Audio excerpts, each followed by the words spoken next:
Okay ဖတ်ထူးပဲဖြစ်ပါရှင်တောက်တစ်ဆယ်မှာ10 မိနစ်လောက်တော့ပြပါတယ်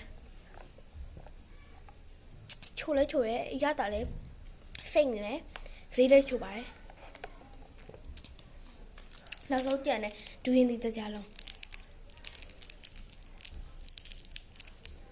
အနာလေးကမွေးနေတယ်ကိုပဲမစားဘူးလို့မွေးရလား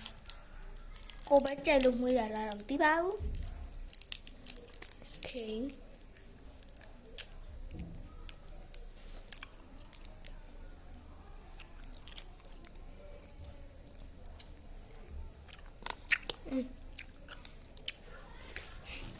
ตัวကြတော့ပြပြ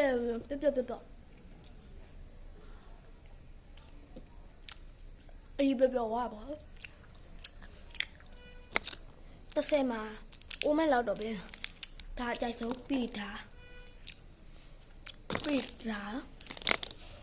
မှဒီစုပ်လုံး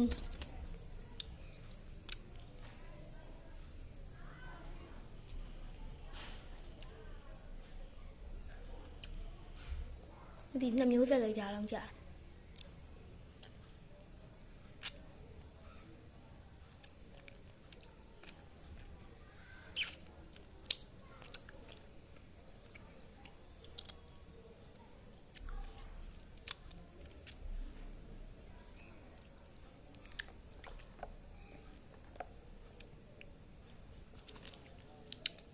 ဒါရစာတိုင်းမှာရှိပါတယ်နော်ဒါလည်းဆိုင်တိုင်းမှာရှိလောက်ပါတယ်တချို့နေရာမှာရဈေးဘယ်လိုတည်လဲဆိုတော့မသိဘူးပေါ့နော်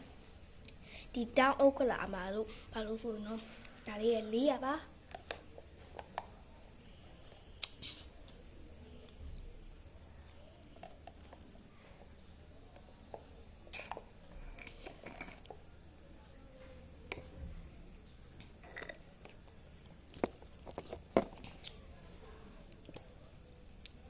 တလား